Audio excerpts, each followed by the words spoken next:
तो गाइज कैसे हैं आप लोग? बहुत बुरे हैं हम लोग। अरे नहीं बताना, ठीक है, गुस्सा करने की क्या जरूरत है। तो दोस्तों मैं आपका स्वागत करता हूं आपके अपने चैनल मोर देन फैक्ट्स में। दोस्तों ये वीडियो आपका माइंड ब्लो कर देगी, क्योंकि इस वीडियो में मैं कुछ ऐसा बताने जा रहा हूं जो आपने देखा तो होगा, लेकिन शायद उसके बारे में आप कुछ जानते होंगे और आपने उसके बारे में कुछ सुना भी होगा, लेकिन क्या है ऐसा, चलिए थोड़ा सा बता ही देता हूँ। दोस्तों क्या आपने इस इमेज को देखा है? अगर हाँ तो आप इसके बारे में कितना जानते हैं और क्या जानते हैं, और अगर आप इसके बारे में कुछ नहीं जानते हैं तो मेंशन नॉट। सिर्फ यही नहीं, हम ऐसे 10 प्लेसेस के बारे में जानेंगे जो लोगों ने गूगल मैप्स के जरिए ढूंढते लिए हैं, लेकिन शायद ही उनके बारे में कुछ जानते हैं। तो ज्यादा टाइम का वेस्ट ना करते हुए चलिए शुरू करते हैं इस वीडियो को with 10 mysterious places on this earth founded at Google maps.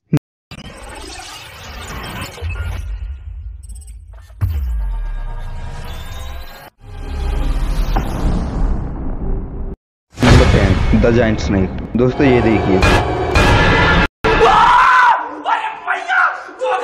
अरे दोस्तों भागी मत, ये कोई रियल स्नेक नहीं है। दोस्तों सबसे पहले मैं यही बता देना चाहता हूँ कि ये कोई रियल स्नेक नहीं है, ये एक एल्यूमिनियम से बना सी स्केलेटन स्कल्पचर है। यस दोस्तों, ये सिर्फ एक आर्ट वर्क है, बट इतना इम्प्रेसिव आर्ट वर्क कैसे, किसने और कहाँ बनाया, चलिए इसके बारे में जानते हैं। दोस्तों ये extraordinary metal sculpture Saint Brevin les Pins beach पर बना हुआ है। दोस्तों सेंट ब्रूवन लेस पिंग एक छोटा सा बीच टाउन है जो कि फ्रांस कंट्री में लोयरे एस्ट्रो रिवर, जो कि अटलांटिक ओशन में गिरती है, यानी ये अटलांटिक ओशन के पास बनाया गया एक परमानेंट आर्ट वर्क है। यस दोस्तों, ये परमानेंट मेटल स्कल्पचर है जो कि एल्यूमिनियम से बना हुआ है, और दोस्तों एल्यूमिनियम से बनने के कारण इस पर जंग लगना बहुत मुश्किल है, जिससे लगता है कि ये कई और सालों तक हमें ऐसे ही डराता रहेगा। बट दोस्तों अब आप मेरे व्यूअर बन गए हैं तो आपको इन छोटी मोटी चीजों से डरने की कोई जरूरत नहीं है। आप बस कमेंट में उन सभी जगहों का एड्रेस लिखें, मैं उन सभी का कच्चा चिट्ठा खोलकर आपको बता दूंगा। चलिए ठीक है, फेंकना बहुत हो गया।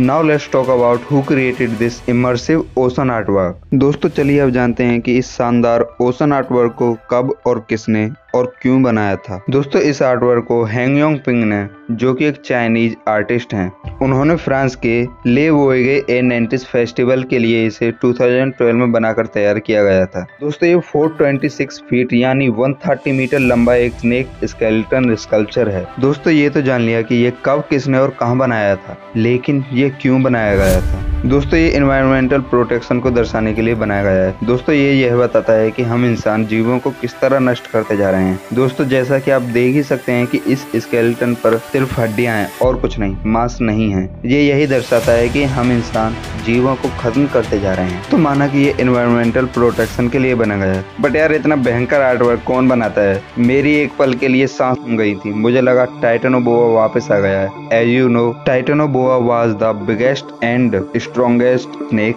एवर। दोस्तों ये चाइनीज माइथोलॉजी से लिया गया है, यानी ये चाइनीज पौराणिक कथाओं से लिया गया है, यानी ड्रैगन से। दोस्तों ये एक चाइनीज माल है, मुझे तो लगा नहीं था कि ये इतना लंबा टिक पाएगा, बट ये आज भी वैसा का वैसा ही बना हुआ है।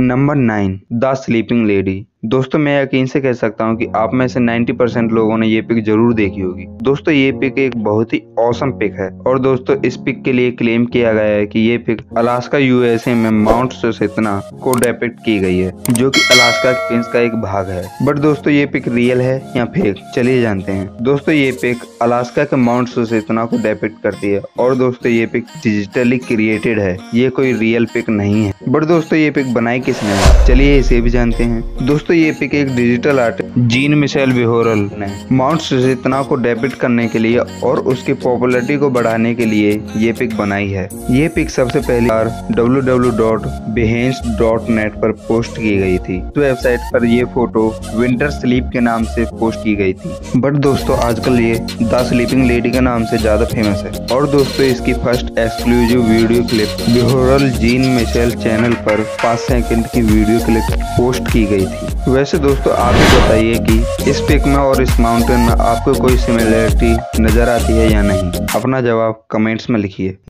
दोस्तों घोड़े की सवारी करना चाहोगे तो पेश है आपके लिए number 8 the amazing white horse. दोस्तों ये देखिए, बट अगर आप इसे एलियन से जोड़ने की कोशिश करते हैं तो अपनी कोशिश बंद कीजिए, क्योंकि इसका एलियन से कुछ भी नाता नहीं है। दोस्तों ये फिगर अभी की नहीं है, ये फिगर 1808 की है। दोस्तों ये फिगर इंग्लैंड के साउथ वेस्ट में डोरसेट नामक कंट्री में वेमाउथ नाम के एक टाउन में ऑस्मिंगटन विलेज के ऑस्मिंगटन हिल पर बनी हुई है। वैसे आप इसे इतना लंबा तो सर्च नहीं करेंगे, तो इसीलिए इसे ऑस्मिंगटन व्हाइट हॉर्स के नाम से गूगल पर सर्च कर सकते हैं। चलिए इसके बारे में थोड़ा डेप्थ में जानते हैं, ये फिगर क्यों बनाया गया था। दोस्तों ये फिगर किंग जॉर्ज III नाम के एक राजा के सम्मान में बनाया गया था। लेकिन क्यों? क्योंकि दोस्तों वह राजा ऑस्मिंगटन विलेज का रेगुलर विजिटर था और उन्होंने ही सबसे पहले इस विलेज में एक रिजॉर्ट बनवाया था, जिससे ये विलेज बहुत फेमस हो गया था। और इसी के सम्मान के लिए साल 1808 में जॉन रेनियर और जेम्स हैमिल्टन नाम के एक लोकल आर्किटेक्ट ने इस फिगर को बनाया था। और दोस्तों 11 मार्च 2012 को इसे वापस से रेनोवेट करके दुनिया के सामने लाया गया। दोस्तों ये फिगर किसी फ्लैट सरफेस पर नहीं बनाई गई है, ये फिगर एक हिल फिगर है, यानी ये एक पहाड़ पर बनाई गई है। दोस्तों ये फिगर 85 मीटर लंबा और 98 मीटर ऊंचा है। और दोस्तों ये फिगर 4 माइल की दूरी से भी देखा जा सकता है। दोस्तों अगर आप यहाँ जाना चाहते हैं और इसका परफेक्ट व्यू लेना चाहते हैं तो दोस्तों ऑस्मिंगटन में A353 रोड से इसका बेस्ट व्यू दिखता है।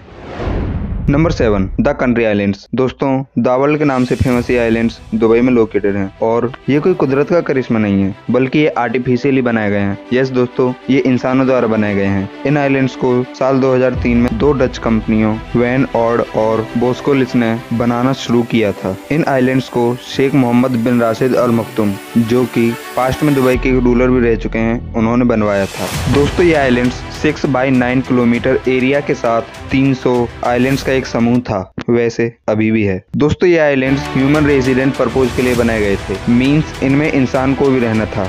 बट दोस्तों अनफॉर्चुनेटली $14 बिलियन का ये प्रोजेक्ट, जी हाँ दोस्तों, इस प्रोजेक्ट कॉस्ट $14 बिलियन थी। बट दोस्तों इतना महंगा प्रोजेक्ट जिस पर्पज के लिए बनाया गया था वो पूरा ही नहीं हुआ, यानी यहाँ अभी भी कोई नहीं रहता है। ये 300 के 300 आइलैंड्स अभी भी वीरान पड़े हैं। बट क्या था इनके फेल्योर का कारण, आइए जानते हैं। दोस्तों ये प्रोजेक्ट दुबई के सबसे बड़े प्रोजेक्ट्स में से एक था और इसीलिए दोस्तों इस प्रोजेक्ट के लिए बहुत सारा मनी भी चाहिए था। तो इसका पहला कारण मनी से ही रिलेटेड है। दोस्तों 2008 में आए ग्लोबल फाइनेंशियल क्राइसिस के कारण दुबई के पास इतना पैसा नहीं बचा था कि वो इन आइलैंड्स के कंस्ट्रक्शन को पूरा कर सके और इसीलिए साल 2009 के बाद इन आइलैंड्स को पूरा नहीं किया गया। और दोस्तों दूसरा सबसे बड़ा कारण था लोकेशन। दोस्तों ये आइलैंड्स जिस लोकेशन पर बनाए गए थे वो मेनलैंड से 2 माइल की दूरी पर थे, यानी 3.2 किलोमीटर दूर, जो कि लगभग समुद्र ही है। और इसी कारण इन आइलैंड्स को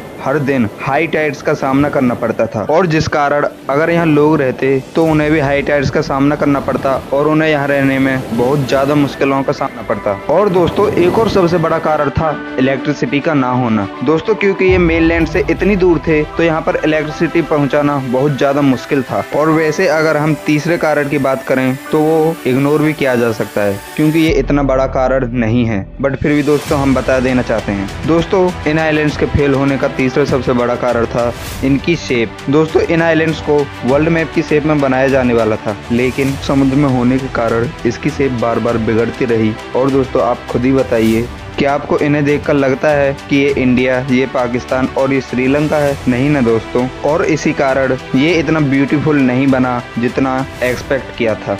तो दोस्तों बड़े बड़े देशों में सिर्फ छोटी गलतियां ही नहीं, बहुत बड़ी गलतियां भी होती हैं और ये प्रोजेक्ट उसी का एक प्रूफ है। दोस्तों इस प्रोजेक्ट में जितनी कॉस्ट आई थी उसमें 9 बुर्ज खलीफा आराम से बनाई जा सकती थी। वाह, 9 बुर्ज खलीफा। दोस्तों 9 बुर्ज खलीफा से दुबई की खूबसूरती में 4 नहीं 400 चांद लग जाते, बट अनफॉर्चुनेटली अब वो नहीं लग पाएंगे। वैसे दोस्तों इन आइलैंड्स के कंस्ट्रक्शन को रीस्टार्ट करने की बात की जा रही है, पर वो कब होगा इसका कुछ पता नहीं है। क्या पता ये ऐसे ही रहें और क्या पता इनका कंस्ट्रक्शन स्टार्ट भी हो जाए।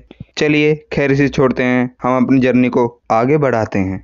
नंबर 6, द सर्न अब्बास जाइंट। दोस्तों ये कोई एलियन की फोटो नहीं है, बल्कि ये एक न्यूड इंसान की फोटो है जिसे द सर्न अब्बास जाइंट के नाम से जाना जाता है। यस दोस्तों, ये एक न्यूड इंसान है, यानी नंगा इंसान, जिसके हाथ में एक क्लब स्टिक है। दोस्तों ये इंग्लैंड के डोरसेट में सर्न अब्बास नामक एक जगह पर लोकेटेड है। और दोस्तों अगर इसकी हिस्ट्री के बारे में बात करें तो दोस्तों इसके बारे में कोई भी हिस्ट्री नहीं है। यस दोस्तों, इसे किसने, कब, क्यों और कैसे बनाया इसके बारे में कोई भी जानकारी नहीं है। बट कुछ लोगों का मानना है कि ये 17वीं सेंचुरी में बनाया गया है, और कुछ लोगों का मानना है कि ये 7वीं सेंचुरी यानी 700 ईस्वी से 1100 ईस्वी के बीच बनाया गया है। साथ ही कुछ लोगों का मानना है कि इसे लॉर्ड हॉलिस नाम के एक राजा ने बनवाया था। दोस्तों ये एक हिल फिगर है, और अगर आप हिल फिगर नहीं जानते तो ये पहाड़ों पर बनाई गई आकृतियां होती हैं। दोस्तों ये फिगर 55 मीटर ऊंचा, 51 मीटर वाइड और